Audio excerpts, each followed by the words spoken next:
Mr. Franklin here. Mr. Franklin, thank you. Would you like to say grace? I sure will. Thank you. That'd be great.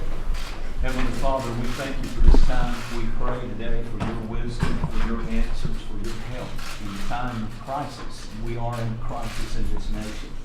I pray today for our president. Thank you for his stand. Thank you for his courage. We pray for his wisdom today to be increased as we hear from around the nation. We pray today for your guidance. Bless the patrols that are on the border, those that are putting their life on the line. We pray for the victims' families of people who have suffered and lost loved ones because of the crisis that we're dealing with in this room today. Give us grace and give us help in the time of need. In Jesus' name we pray. Amen. Thank you, Pastor, very much. I appreciate it. It's beautiful. So we're here today to address the humanitarian and security crisis on our southern border. I just got back. It was a sight to behold. Not pretty. Very dangerous. Drugs are flowing across. Human traffickers, you think of that as an ancient crime. It's not an ancient crime. It's more prevalent today in this world, far beyond the United States. It's a world crime given to us very much by the internet and bad people. The internet has made things in many ways better, in many ways much worse, but human trafficking, grabbing women in particular, and children, but women, taping them up, wrapping tape around their mouths so they can't shout or scream, tying up their hands behind their back and even their legs and putting them in the backseat of a car or a van, 3, 4, 5, 6, 7 at a time. They don't go through checkpoints. They go through areas that don't have a wall or don't have a steel barrier. They go up to the checkpoint, and before they get to it, they make a right or a left, depending on where they are. And they go out into the desert or out into the land, and they find the first area that doesn't have anything blocking its way. And they have mini highways all over the place. You can see it all over the place, and it's not good. And the only way you're going to stop it, the only way to stop it, without question, is with a very powerful wall or steel barrier. This is part of what we've just finished. This is a section that we're doing. This is what we've designed since I've been in. Some of the wall that they put up over the years, which, by the way, should have been put up, whether it looked good or not, should have been put up a long time ago. We inherited a lot of problems, whether it's North Korea, whether it's the Middle East, whether it's a lot of other things. We took over a lot of problems and we're straightening them out one by one. One of the big problems we have is our border, our southern border. And we're going to take care of it. Now, the easy solution is for me to call a national emergency. I could do that very quickly. I have the absolute right to do it. But I'm not going to do it so fast because this is something Congress should do. And we're waiting for the Democrats to vote. They should come back and vote. They want to go home. They're probably home by now. And Nancy and Chuck and all of the folks that could settle this thing in 15 minutes, I used to say 45 minutes, now I say 15 minutes. It's so simple. We need money for a barrier. If we don't have a barrier, we're just wasting all of the other money. There's no technology that's any good. I think you'd say that. You know that probably better than anybody, most of you guys. You know, without the barrier, you don't have security. Without the barrier, you have people driving in loaded up with drugs, with smuggled people, with all sorts of things that you don't want to know about. So we need a barrier. It's a very simple meeting. We could also do a much more major form of immigration reform, and I'd look forward to doing that along with many of the people at the table, including our vice president. And we look very much forward to moving on that. But first we have to get a barrier because it all doesn't work without protection. The Rio Grande area where I was yesterday, you just have to look at it to see how dangerous it is. El Paso, Texas, went from one of the most unsafe parts or cities in the United States to one of the safest cities in the United States as soon as they put up the wall. They built a wall and fencing apparatus that blocked people So they went from one of the most dangerous cities to one of the safest cities, all within a very short period of time. It's common sense, folks. Everyone knows it works. Everyone knows it's not expensive. They say it's medieval. Well, so is the wheel medieval. I looked at all the vans and all of the serious equipment that they surrounded me with yesterday. The Secret Service, the police, the Border Patrol, ICE. Every one of those had the wheel. Well, they say wheels are medieval too, but some things don't change. Wheels and walls. And they haven't found an alternative to either of those two, right? They haven't found an alternative. So we want Congress to do its job. We want the Democrats to come back and vote, wherever they may be. I haven't left the White House except to go to Iraq for a very short period of time, where I had a great experience, frankly. I met some great people, some great generals. We have great ideas having to do with Syria. It's working out very well, knocking the hell out of ISIS, and we're bringing our folks back home, and we're going to always have a presence. And it's working out very well. A lot of things are working out well. North Korea is working out very well. A lot of things are working out well, but the southern border is something that should be easy. So what we're not looking to do right now is national emergency. What we want to do, we have the absolute right to do it. In many ways, it's the easy way out. But this is up to Congress, and it should be up to Congress, and they should do it. And if they can't do it, if they yell that we can't do it, there's no way we can vote for security. There's no way we can vote for safety. All Nancy and Chuck have to do is tell me. And you know what? We'll start thinking about another alternative. But this is one of the easy votes they'll ever have. It's very simple. And then we go on to major reform on immigration. And I look forward to that, because after 50 years of talking about it, they should have done it. And frankly, previous presidents should have done the wall. It should have been done, not just sections, small sections. The problem with doing a section of wall is they come around it. So the wall works for the area that it is, but when you have the big openings, they just come around it. And we can't allow that to happen. So we have great plans. I met yesterday with the Army Corps of Engineers. You know, we're building the wall right now as we speak. Somebody said, oh, but we had $1.6 billion and they haven't spent it. The reason we haven't spent it is because the contractors are building it. And unlike governments, and this government in particular, I like paying after it's built instead of before it's built. Okay, I learned that a long time ago in building buildings. You let your contractor do the work, and then you see if they did a good job, and if they didn't do a good job, don't pay them. And if they do a good job, pay them fast. So a lot of fables were told, a lot of lies were told.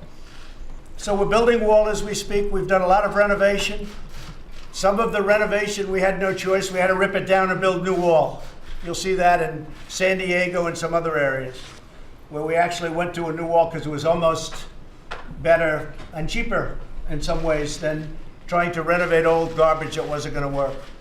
And in some cases, you had a good structure, you had a good basis, less expensive to renovate, generally speaking, and we've done a great job. So we've done a lot of renovation.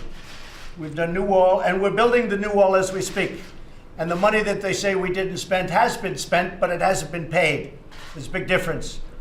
And when the contractors finish up, they get paid, and they're doing a second section. Army Corps has been very impressive. Working with them has been great. The new wall that we've designed is really beautiful.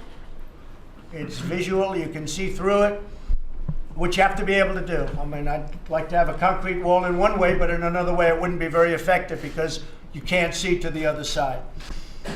So these are steel walls, and in many cases steel walls, it's steel that has concrete inside.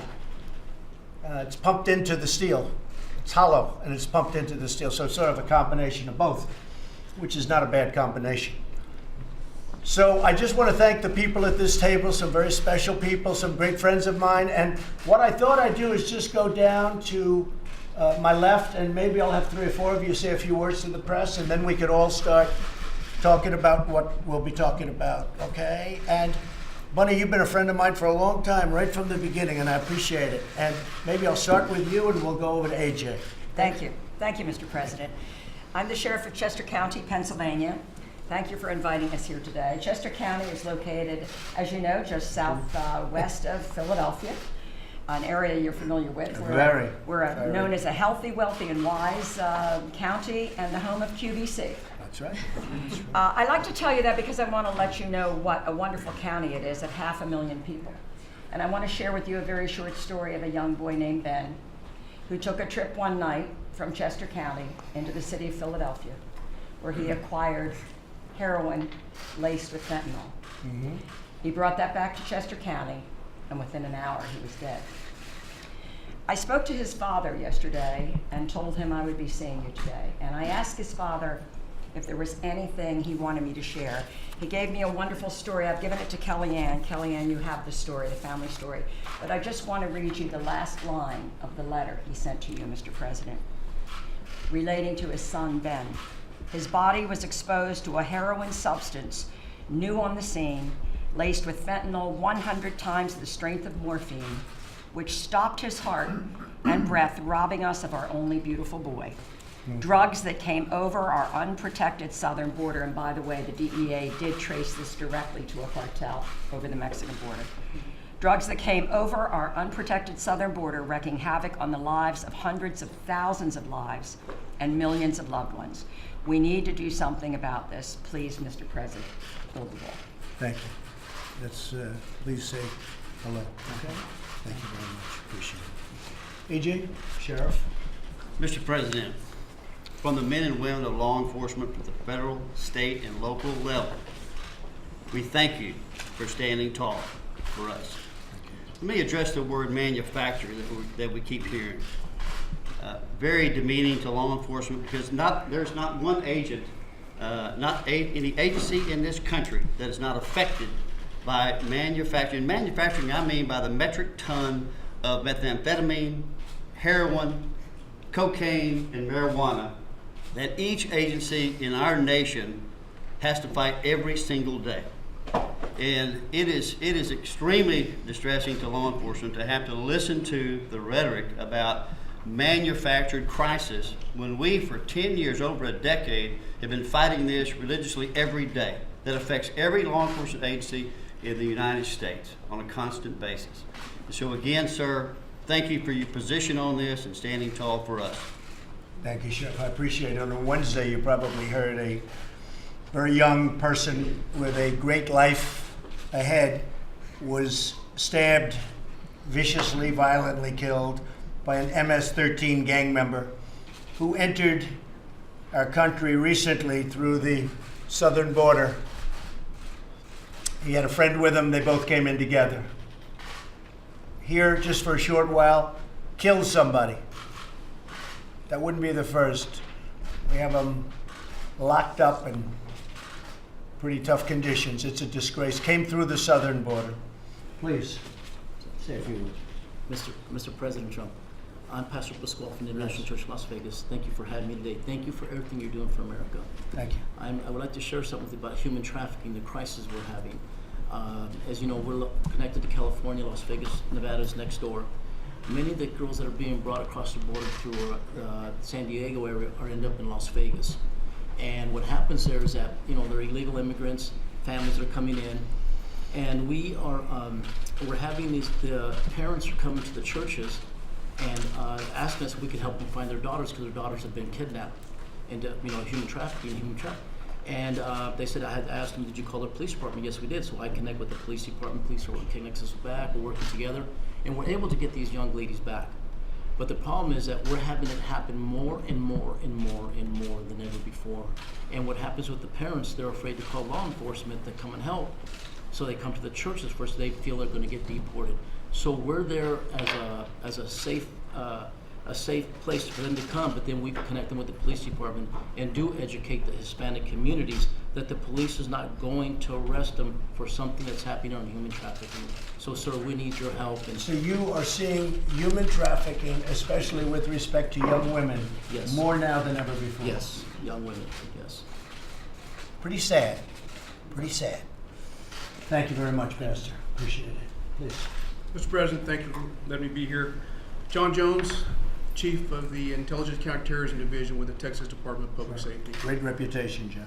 We've been there for I've been in that position for 10 years. And as you well know, with Texas, we've been dealing with this crisis for a very long time. Some of the things we see and a lot of discussion you hear is about unaccompanied children, but the thing that bothers me is some of the children in Texas. In the last 7 years, we have over 4,000 people incarcerated that are illegal aliens in Texas jails for sexual assault. The sad thing is 62% of them are sexual assault against children. And those are Texas children. Those are American children. Those are our children. And for anybody to put a price on any child's life, that's our most precious and cherished national treasure. And we should do everything and anything as public safety servants, as parents, and as leadership to protect those children. And closing up that border to the bad people would be a great thing, John. Yes, sir. Great thing. Please, thank you. Mr. President, howdy. I'm T. Mike Lokar. I'm the sheriff of Victoria County. We're just north of Corpus Christi. Right. We're part of that Harvey territory, which got damaged that you came. And we appreciate you and the Vice President coming to see us and visiting with us and I remember. supporting our progress. You've heard the rest of the story, as Paul Harvey used to say. Basically, we're the rest of the story. In 2003, there was unfortunately a national incident in our county with regards to loss of life. 19 people lost their lives in a tractor trailer incident. I was one of the first responders. I walked around, and what I saw was a pile of deceased individuals with one child deceased as well, to which was in the arms of the father. I vowed from that point on to go forward and make a difference, not only for our brethren sheriffs on the border, but also ourselves inland. We have to be multi-dimensional on this. We've deemed it as a fatal funnel, Mr. President. It's a Rio Grande Valley to Laredo. Anything to and from, it's Houston Right. and beyond. And so even in my jurisdiction, we have apprehended a child trafficking case in that area. We have taken on cases with slavery of the human being, but it's still all about law and order, Mr. President. And what we're saying is you have to shore up, you have to pursue the initiative that you have led. Now, I've been in forums like this with other presidents, and they listen, but you are the very first president, even in your candidacy, to support local, state, and federal agencies. And I admire you for that, and I appreciate you for that. But understand that it's multidimensional. Yes, it's the border. And as we told our fellow sheriffs on the border, look, if we can help you fix your problem, that's going to help us. And every day, my deputies, along with Sheriff Louderback, because we're adjacent to each other, are in pursuit, dealing with one thing or another with transnational criminal activities. But I want to comment one more thing, and I'll move on. I appreciate you taking ONDCP, putting it back on that cabinet level. I serve on the Houston HIDA, which takes Houston and all the way to South Texas. If it weren't for the HIDAs and ONDCP and funding, and this is your best resource now, I'm sure some of the feds may differ, but there's a matrix of state, local, and federal that are part of those HIDAs across the nation, and they are the subject matter expert. And they have helped us with information, intelligence, outreach, etc., to try to work on this. But until we have this means of a barrier, wall, call it what you want, Right. you got to have that before we can solve our problems down the road. Thank you, Mr. Thank you, Sheriff. When you talk about the big trailers coming in and loaded up with people, and the doors are locked in the back, and sometimes they're left abandoned and they all die a hell of a death. They're suffocated. They come from the other side of the border. They don't go through a checkpoint. Can't go through a checkpoint because they open up the back doors, they take a look. So you go and they go out onto the different areas depending on where you're going, what checkpoints they go in between the checkpoints. Most of the problem, we get a lot we had a lot of drugs, a lot of things at the checkpoints, but they're usually hidden in hubcaps and engines and under the floor. But the big stuff comes in between the checkpoints. And the trailers come in loaded up with people with the doors locked in the back. They don't even give them a chance. The doors are locked. And sometimes you have the drivers running away. It's a disgrace. All of this comes in between the checkpoints where there is no wall, because you'll have some wall, a little wall, left and right of a checkpoint, generally speaking. But in between checkpoints, you may have 50 miles, 60 miles, even 100 miles. And that's where tremendous problems occur. And even yesterday I read where, fairly close to where I was, like 26 people were killed. Yes. Gang members and drug dealers, they were killed like a few days ago, right next to where I spent quite a bit of time with great people from Border Patrol. You know about that? You heard about that? This was like, it's amazing because it got no publicity. I didn't see it. You don't read about this stuff. They're not telling you the truth about, really, you're doing this country a tremendous disservice. You're not telling the truth about the criminal activity and the crime. 26 people or thereabouts. What was the number? 26? Yes, sir. 26 people were killed over the last couple of days. Nobody even talks about it. I haven't heard about this young person that was killed yesterday, 16 years old, brutally murdered. I haven't heard anything about it. The media is not telling the American public how bad it is, how dangerous it is. I mean, I read a little story about the 26. I said, how could that be a small story? But what's going on, the crime and the drugs and the smuggling and of everything, including children, we're talking women, yes, but probably the biggest victim of everything we're talking about today are children. And children are used. They're dropped on the border and they're used to get people across because they have an advantage because of the stupidity of what we've got and laws that we've inherited. They have an advantage if they have a child. So they grab children at the border. They walk across. They get across easier if you have children. So they're just using the children. Then they tell them to get out of here. The worst victims are the children and the women. And you don't write about it. You write about nonsense. You write about Nancy Pelosi saying it's immoral to have a wall. It's immoral to have all these people killed. These people are being killed and you don't report it because you're fake news. You don't report it. Many of you. 26 people killed and I didn't even hear about it. I mean, nobody even knows about it. And that's, how close is that to where I was yesterday? It was right alongside, I think, right? How far is that away? Miles away. Miles away. You don't even hear about it because you don't want to tell the story of what's going on at the border. You don't want to tell the story about how dangerous it is. So you have people get up and say walls are immoral. What's immoral is what's going on. There's never been anything like it. And we can stop it so easy. And the Border Patrol and ICE, they're doing a fantastic job. But we're not giving them the equipment when we're not giving them the walls or the steel barriers or whatever you want to call it. We're not giving them the equipment. Remember El Paso. Remember what I said about El Paso. From one of the worst to one of the best. Yes, ma'am. Please, go ahead. I'm San Diego County Supervisor Kristen Gaspar. We're the 5th largest county in the nation. We actually have the busiest land crossing in the entire world. And we do rely on our border to maintain that strong binational economy, but at the same time, we rely on our border to keep us safe. The last time I had the opportunity to share the tragic loss of Alexander Mason, a young person in San Diego who was brutally murdered while his killer slipped freely across the border into Mexico. Today I'd like to share with you an alarming trend about what's really happening with the insecurity of our border when it comes to the exploitation of our children.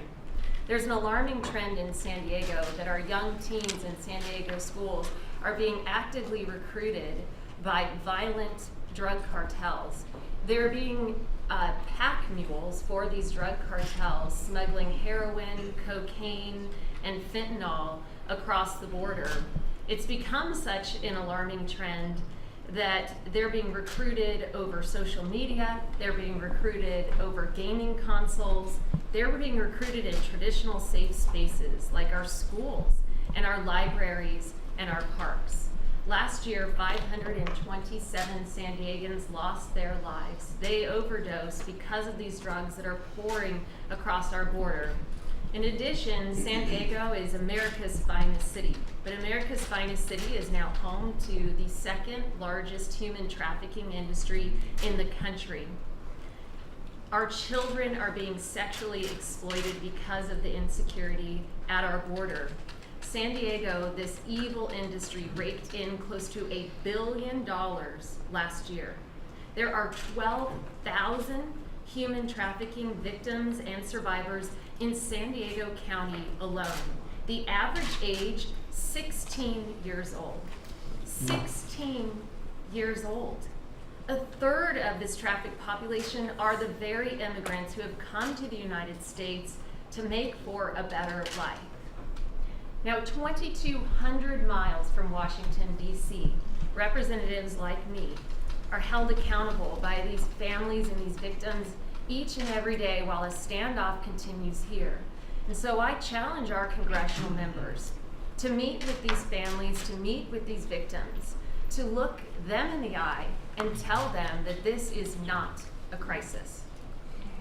Thank you for the opportunity. Thank you very much. Thank you very much. And this is where I asked the Democrats to come back to Washington and to vote for money for the wall, the barrier, whatever you want to call it, it's okay with me. They can name it whatever they can name it, peaches. I don't care what they name it, but we need money for that barrier. I will say this, the Republicans have been rock solid. They want this to happen. They've wanted it to happen a long time ago, and frankly, for many years, I'm not just talking about now, I'm talking about for years. I gave yesterday an example with Israel. For many years, everybody campaigning for president said they were going to move the embassy to Jerusalem, the American embassy to Jerusalem. This went on, Pastor, as you know, for many, many years, many presidents, dating back all the way to who was the first. And they never did it. And I said the same thing, same words, same campaign, but I did it. I got it done, and people are very happy. Jewish population and evangelicals, unbelievably happy. I did it. I understand why they didn't do it, because it was very tough to do. It met with a lot of nasty talk before I did it, and then I did it, and it was done. And now we've just opened up the embassy, as you know, long ahead of budget and schedule, and way under budget. Like, how about $1 billion under budget? Opened it up for almost nothing, an existing building that we renovated. But the fact is, for years and years, I heard about the embassy going to Jerusalem. And the people would campaign, they're in for 4 years, they're in for 8 years, they'd never get it done. I got it done. This is a very similar thing. I've been hearing about putting a really good wall, and in my case, I like to say a beautiful wall, because I think it makes a difference. I've seen some of the wall they put up, it's so unattractive that I can understand why other people don't want it. But this is a great looking structure, and it's going to look great. It's going to do the trick beyond belief. It's far better than anybody had projected. We have it at a much lower cost, and it's better, stronger. It's better. And you have the vision through. You're able to see through. But we're going to get it done. And I compare that to the embassy because they talked about it for 45, 50 years longer. And we got it done. We're going to get this done too. Now, Republicans are rock solid. I have to hand it to them. Mitch McConnell, every one of them. Kevin, they have been so strong on this. I'm very impressed. The Democrats are just following politics. And I'm not saying that for any reason other way. I guess they're looking at 2020.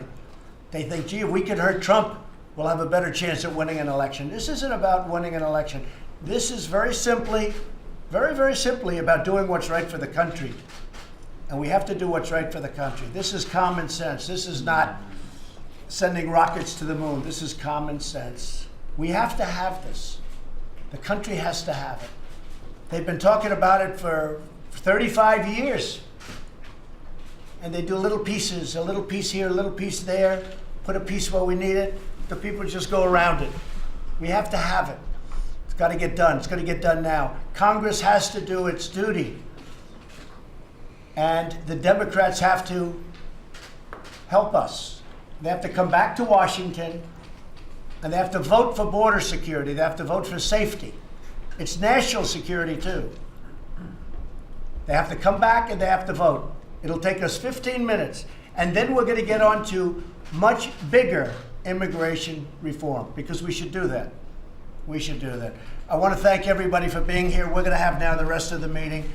Media, thank you very much. I appreciate it. Thank you. Mr. President, any message to the federal employees? Any message to the federal employees who are not being paid today? The message is that I appreciate their service to the country. They are incredible people, the federal employees that we're talking about.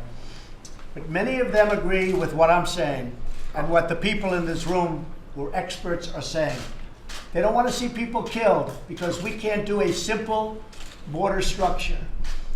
And I appreciate their incredible support. We have, yesterday, I was watching this morning and reading this morning that so many people are saying the president is doing what's right, and even though it's affecting us short-term, temporarily, as you know, a bill was just passed, which I will sign in Congress, making sure that everybody's going to be paid immediately upon when this is over.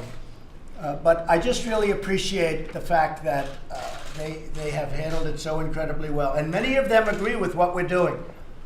We have no choice. Steve, go ahead. 24 hours ago, you were saying you were probably going to declare a national emergency. No, I said I could do it, but well, I'll tell you what. It's the easy way out. But Congress should do this. This is too simple. It's too basic. And Congress should do this. If they can't do it, if at some point they just can't do it, this is a 15-minute meeting. If they can't do it, I will declare a national emergency. I have the absolute right to do it. It says as clear as you can. Now, what will happen? I'll be sued. It'll be brought to the Ninth Circuit. And maybe, even though the wording is unambiguous, just like with the travel ban, it'll be appealed to the Ninth Circuit, and we'll probably lose there too, and then hopefully we'll win in the Supreme Court. But that's what happens. You can take the most perfectly worded document, as we have in this case, and they'll always bring it to the Ninth Circuit. And then you never know what's going to come out of the Ninth Circuit, and you never know what's going to come out on appeal. But fortunately, we have a Supreme Court that's treated us very fairly. So I'd rather not do it, because this is something that Congress should easily do. This is something that the Democrats should do. And I don't want to give an easy way out of something as simple as this. Not only simple, it's easy, and it's going to secure our, we have a country that is under siege. You could actually, a lot of people don't like the word invasion. We have a country that's being invaded by criminals and by drugs, and we're going to stop it. So I want the Democrats to come back to Washington and vote. Thank you very much. Thank you, everybody.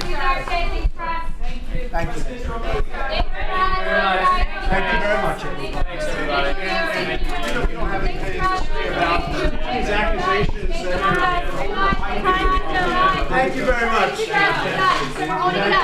job yesterday. I appreciate you. Sales. Come on, guys.